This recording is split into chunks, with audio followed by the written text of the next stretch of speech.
Bom, gente, nessa videoaula agora, nós vamos tratar aí do assunto de variáveis indexadas, né? São os vetores e as matrizes, que nós tratamos lá na aula de IPC, né? De Introdução à Programação de Computadores. Vimos esse mesmo assunto em algoritmos e agora vamos transformar isso em DevC++, né? Então, para dar uma iniciada nesse assunto, vamos falar da sintaxe em DevC, como é que a gente faz para criar um vetor, né? Primeiramente, o assunto é vetor. Matriz é o assunto da próxima videoaula que a gente vai ver aí. Então, assim, a sintaxe de criação de vetores em DevC, primeiro eu vou indicar o tipo da variável, como se fosse uma variável comum, o nome do vetor, né, que é a variável indexada, e aí na frente, entre colchetes, vejam bem, colchetes, eu vou indicar somente a quantidade de posições que esse vetor vai ter. Então, por exemplo, se eu indicar ali o número 5, ele vai ter a posição 0, 1, 2, 3 e 4. Né? Então, são 5 posições. Sempre lembrando que em DevC, a primeira posição sempre vai ser a 0 e a última é essa quantidade menos 1. Ou seja, se eu indicar 5, vai de 0 até 4. Se eu indicar 10, de 0 até 9. Tá? Então, são exatamente a quantidade total de posições que eu indico aí nessa área em vermelho, em destaque aqui na sintaxe nossa. Um exemplo. Então, aí eu tenho um vetor de dados do tipo inteiro, chamado idades, que tem 5 posições. Quando for criada essa variável na memória, você vê aqui, ó, idades, posição 0, A1, A2, A3 e A4. São 5 posições no total. Tá? Então, veja aqui, até eu destaquei isso aqui nessa mensagem, o vetor acima terá 5 posições, sendo o índice da primeira posição 0 e o da quinta posição será o 4. Índice, gente, só lembrando disso lá de algoritmos, né, na apresentação que foi feita lá na videoaula, o índice é um número que identifica a posição. Né? Então, eu tenho aqui índice 0, índice 1, índice 2, índice 3 e índice 4. Lembrando também que em DevC, o vetor ele é tratado como um array também. Né? Da mesma forma que nós vimos esse assunto lá em algoritmos. Né? Só que lá, isso aí ficaria idade, 2 pontos, vetor, entre colchete 1, 2 pontos a 5, né? E D inteiro, seria dessa forma. Traduzindo para cá, ficaria desse jeito. A bem da verdade, até lá em Visual G, né, em algoritmos, para ser criado exatamente do jeito que está criado, eu teria que criar de 0, 2 pontos até 4, né, dentro do colchete, lá na indicação do número de posições, para ser criado dessa forma como foi criado aqui. Né? Mas então, deve ser esse número que se coloca dentro do colchete indica a quantidade de posições. Ou seja, eu tenho esse vetor aqui nessa primeira posição, na posição 0, de índice 0 do vetor idades, vai ser guardado uma idade inteira, né? Então, por exemplo, minha idade, eu tenho 50 anos, então guarda aqui 50 anos. Eu tenho uma outra idade, 25, aí o 25 vai ser guardado na posição 1, tá? O 27 vai ser guardado, por exemplo, na posição 2, e assim por diante, né? As idades que eu atribuir, que eu ler, vão ser guardadas em posições distintas desse vetor, né? Primeira na posição 0, segunda na 1 e assim por diante até a última posição do vetor. Bom, o que é importante saber aí quando você trabalha com vetores de caracteres? Muita atenção nisso em DevC. Atenção porque em DevC os vetores do tipo char, como está escrito aqui, char, caracteres, não são capazes de armazenar palavras em uma única posição. Ou seja, eu crio um vetor de nomes Eu não consigo guardar um nome na posição 0, um nome na posição 1, um nome. Pelo contrário, a gente já havia trabalhando com vetor de caractere desde lá do primeiro bimestre, quando eu li um dado do tipo caractere. Aquilo lá já era um vetor, tá? Por quê? Porque ele tinha a quantidade de posições. Só que em C, o que acontece? Cada letra, cada caractere de um nome é guardado em uma posição distinta desse vetor. Então, eu teria, por exemplo, assim, ó, aqui, nomes de 30, ou seja, é um vetor, só que esse vetor ele vai guardar um nome com 30 dígitos, é diferente de 30 nomes serem guardados. Né? Então, quando eu peço aqui para ele, digite seu nome, como a gente já viu desde lá do primeiro bimestre, estou manuseando dados em um vetor. Vocês percebam que aqui no caso, como é um vetor de caractere, eu não indico a posição que eu quero que ele guarde aquele dado digitado. Eu já estou dizendo que ele vai guardar no nome. No nomes, né? Quando for lido um dado, quando o usuário digitar um nome, o que acontece? Esse nome vai ocupar, cada caractere desse nome vai ocupar uma posição do vetor nomes. Né? Então, tudo isso está explicado aqui. Ó. Então, atenção, o vetor nomes de 30 possui 30 posições, sendo a primeira de índice 0 e a última de índice 29, porque são 30 posições. Né? Funciona exatamente igual a isso aí no vetor de inteiro ali que a gente acabou de ver. Quando o usuário digitar um nome e pressionar Enter, cada dígito do nome será armazenado em uma posição do vetor. Não confunda, coloquei isso aqui por quê? Porque em algoritmo, como já foi falado isso lá na videoaula de algoritmo, em algoritmo a gente consegue guardar um nome em cada posição. Então, por exemplo, num vetor como esse lá em algoritmo, eu consigo guardar 30 nomes. Aqui não, eu guardo um, sendo em deve ser, armazenamos cada dígito do nome nas posições do vetor. Então, gente, imprimindo dados, né, de vetores do tipo caractere. A gente já fez isso desde lá dos primeiros bimestres.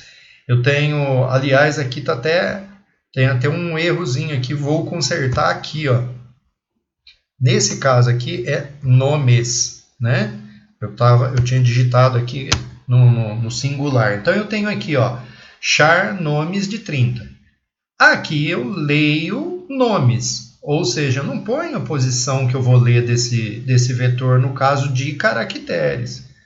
No momento da impressão, basta que eu coloque aqui, ó, imprima nome igual, e aqui com porcentagem S, como foi lido, porcentagem S, eu imprimo o nome. Lembrando sempre que não tem E comercial no printf, né? Isso já é visto já desde lá do primeiro bimestre, né? Gente, isso aqui é um trecho de programa, por isso não está aqui o include stdio.h, tá? Mas é lógico que a gente sabe que tem que ter o stdio, né? .h, porque senão o printf e o scanf não iriam funcionar aí nesse exemplo que eu coloquei aqui. Bom, atribuição de valores de uma variável do tipo char. Então vejam bem, para eu atribuir, guardar numa variável do tipo char um nome, eu programador. Normalmente, quando eu quero guardar em x um número 10, eu faço x igual a 10, ponto e vírgula. Se eu fizer nome igual a um nome qualquer, entre aspas, dá problema. Tá? Char não é assim que se atribui o dado. Para atribuir dados em char, né, o programador atribuir um conteúdo alfabético, né, alfanumérico no caso, na variável do tipo char, que é a string, eu tenho que usar esse strcpy. O que é strcpy? Str, string, cpy, copy. Ou seja, eu estou falando copia José da Silva dentro da variável nome. Guarda José da Silva dentro da variável nome. E aí, printf nome, na hora que eu mando imprimir, o resultado que vai ser visto, né, pelo usuário vai ser esse. Por quê? Porque primeiro eu atribuí José da Silva para a variável nome, e aí aqui imprimir o resultado, né, que estava armazenado na variável. Então, aqui, ó, a linha de comando abaixo está atribuindo, guardando, né, como está sendo colocado aqui, José da Silva na variável móveis. Né? Então, esse é um exemplo. Percebam que na hora que ele guarda isso na variável nome, Como é um vetor, ele vai da posição 0 até a 29, como está aqui, ó. E aí, cada dígito do José da Silva é guardado numa posição distinta, ou seja, José da Silva, ó, ele ocupou 13 dígitos, contando com espaços e, logicamente, né, com todos os dígitos da palavra, das palavras José da Silva, ou seja, 13 dígitos. Por que 13? Da 0 até 12, a gente tem 13 posições aqui de armazenamento, né? Então, muito importante isso. Tomem sempre cuidado que atribuição para dados do tipo caractere não tinha entrado nesse assunto nos bimestres anteriores, aí, mas agora nesse terceiro bimestre, né, já é assunto do terceiro bimestre nosso esse conteúdo, tem que ser tratado, tá? Então, vetor nome, ele está armazenando esse José da Silva dessa forma aí. Bom, repare então que não deve ser, novamente frisando isso, o vetor nome armazena cada dígito do nome em uma posição do vetor, né? Comparação de dados. Isso também já foi assunto tratado em bimestre passado, só para relembrar aí. Aqui eu copiei o José da Silva para o nome, mandei imprimir, então apareceu nome igual José da Silva. Em seguida eu fiz um teste, ou seja, strcmp compara string, str string, cmp compara. Compara string, o que é? Eu estou verificando se a variável nome guarda Alberson. Não vai ser Alberson. Por quê? Porque eu atribuí para ela José da Silva aqui em cima. Então eu estou testando. E aqui é bom que se diga o seguinte, olha aqui, ó, a função strcmp é usada para comparar se um conteúdo está ou não armazenado numa variável. Neste exemplo, está sendo testado se a variável nome armazena Alberson. Se estiver guardado, a função retorna 0. Por isso, o teste igual a 0. Ou seja, se for diferente de 0, se essa função retornar para mim, por exemplo, 1, significa que é diferente. E aí vocês percebam aqui, ó, o nome armazenado é José da Silva. Ele imprimiu esta linha de comando aqui que foi executada para imprimir esse resultado para o usuário. Ou seja, ele testou nome igual a Alberson? Não, retornou 1 aqui, ó. Se retornou 1, ele vem e imprime aqui. Aqui eu estou testando se é 0. Quando eu testo se ele é igual a 0, no caso aqui eu estou verificando se de fato é, né? Alberson que está guardado em nome. Tudo bem? Dando prosseguimento, então, agora aqui, impressão, atribuição, impressão, a leitura de dados em vetores numéricos. É completamente diferente do que a gente viu em vetor do tipo caractere. Já quando a gente trabalha com vetor numérico, aí a história muda. Cada posição do vetor funciona igual o que a gente viu em algoritmo. Cada posição guarda um número, né? Um número que eu digo assim, não é um dígito do número, é um número completo, né? Então, por exemplo, aqui, ó, eu criei vetores float, número e resultados. Números e resultados, os dois têm 5 posições, desde a 0 até a 4. Bom, tem um laço de repetição aqui, ó, que vai de 0 até 4, por quê? Porque são 5 posições de 0 até 4. Começa sempre da 0, não pode esquecer disso. E aí, pedi para ele ir digitando números. Olha lá, ó, digite o elemento 0 do vetor número. Digite o elemento 1 do vetor número. E aí foi sendo digitado, ó, 4, 6, 8, 10, eu escolhi qualquer número. E em seguida, aí já vem o comando de atribuição, que é o exemplo que eu estou falando aqui. Esse foi a leitura, né? Cada número aqui foi guardado, inclusive, ó, o 10 não foi guardado 1 e 0, 1 numa posição e 0 na outra. Foi guardado o 10 na posição 3 do meu vetor, né? Ou seja, na quarta célula do meu vetor. Nesse caso aqui, então, o que ele fez? Ele foi desde a posição 0 até a 4, calculando a raiz quadrada. E notem aqui, ó, eu fiz uma inclusão aqui da math.h, que dá possibilidade da gente trabalhar com a função, né, de cálculo de raiz quadrada. Então, nesse caso aqui, ele foi pegando cada conteúdo digitado que está guardado no vetor números, da posição 0, da posição 1, na posição 2, 3 e 4, e ele foi guardando na 0, 1, 2, 3 e 4 dos resultados, os resultados das raízes quadradas que foram sendo calculadas, né? Então ele pega o que tem na posição 0, tinha o 4, Raiz de 4 dá 2. 2 vai ser guardado na primeira posição do vetor resultados. Por que na primeira? Porque está valendo 0 aqui, então o x substitui a posição aqui, ó. Resultados de 0, número de 0. Então, o primeiro número guardado no vetor números vai ser o primeiro número, resultado, né, da raiz quadrada, que vai ser guardado como número também no vetor de resultados. Tudo bem? Depois de calculados as 5 raízes quadradas, ele vem imprimir. Né? E aí a impressão funciona igual ao que a gente já via lá no primeiro bimestre, né? Com única diferença. Por ser um vetor, ou 2 vetores, né, que eu estou trabalhando imprimindo aqui o resultado, que ele vai colocar assim, ó, a raiz quadrada de primeiro dado que vai ser impresso aqui é o que está guardado no vetor de números. Ou seja, a raiz quadrada de 4, que foi o primeiro dígito que eu digitei, né? Primeiro número que eu digitei, melhor dizendo, está guardado lá no vetor números, igual ao... Aí ele vai no vetor de resultados, que é esse aqui, ó, e vai buscar um número lá para imprimir aqui. Então, raiz de 4 é igual a 2. Raiz de 4, ele pegou o resultado que foi calculado aqui e jogou aqui para mim. Né? Ou seja, vocês percebam que os números que eu digitei, os 5 números que eu digitei, eles também têm 5 números de resultados guardados em outro vetor. E aí eu consigo, pego o primeiro de cada vetor e imprimo, né? Raiz quadrada de 4 é 2, raiz quadrada de 6 é 2,49, né? Tá aí a segunda mensagem aqui, ó, pra gente, tá? Ou seja, dessa forma aqui, com esse exemplo que vocês têm leitura, vocês têm atribuição de dados, de valores para vetores, e vocês têm a forma de imprimir. O que muda daquilo que a gente vinha vendo desde o início do ano?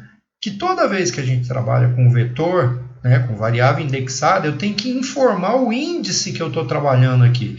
E nesse caso, eu pus aqui automaticamente dentro de um laço de repetição, o x aqui, ele vai representar para mim o índice da posição. Ou seja, qual é a posição do vetor que vai estar guardando aquele número que o usuário está digitando. Né? Então, ó, essa aula é bem rápida, porque a gente já viu esses exemplos lá em algoritmos, né? Quando a gente trabalhou com isso. Eu tenho até um exemplozinho aqui, que eu fiz até para colocar nesses slides aí, né?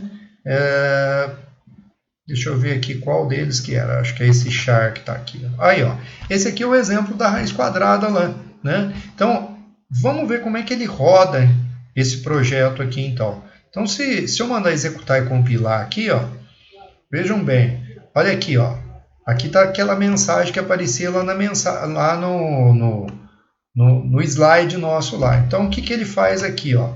Ele está pedindo para mim, digite o elemento 0. Então, eu vou digitar 1. Esse 1, como o x meu, olha, o x que está aqui é o x que vai aparecer aqui na mensagem. Ó, é o x ó, que está aparecendo aqui na mensagem. Então, o que ele fez? X está valendo 1, números para a posição. O que é o x mesmo? 1. Então, números na posição 1. Eu digitei o número 1, guardou o 1 na posição, nem na posição 1, né? Posição 1, mas é que ela é representada por índice 0. Ele guardou o número 1. Então, se eu colocar aqui o número 100, vou dar Enter, na segunda posição de índice 1 do meu vetor número, vai estar sendo guardado o número 100. Agora eu quero o número 200 na terceira posição, que é a de índice 2. Né? Guardou. Agora 400. Está na posição de índice 3, que é a quarta posição. Agora vamos colocar o 500 na última posição, na quinta posição, ou seja, de índice 4. Guardem sempre isso. E aí, ele faz os cálculos das raízes para mim, ou seja, a raiz quadrada de 1 é 1. Raiz quadrada de 100 é 10. 10 vezes 10 dá 100. Raiz quadrada de 200, 14, alguma coisa. De 400, 20. 20 vezes 20, 400. De 500, 20,360, 600. Ou seja, ele guardou nesse trechinho de programa aqui o resultado, né, de cada raiz quadrada de dados que eu estava digitando. Né? Então, isso aí, gente, é o exemplo prático de uso de vetores numéricos e do tipo caracteres. O de tipo caracteres ficou bem explicado aí, que ele tem a particularidade dele que eu não consigo guardar vários nomes num vetor. Eu consigo guardar um nome, cada dígito do nome, por exemplo, numa posição. Eu tenho um endereço, vou digitar lá, digite seu endereço. Na hora que eu digitar ele sendo do tipo caractere, cada dígito do endereço vai ser guardado, por exemplo, numa posição distinta do vetor.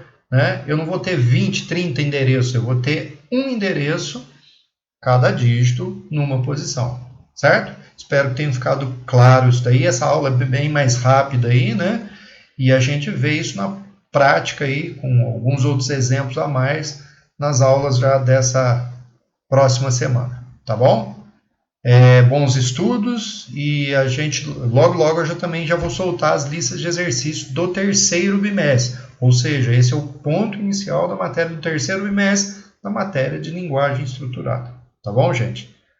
Até mais aí para vocês. Boa semana.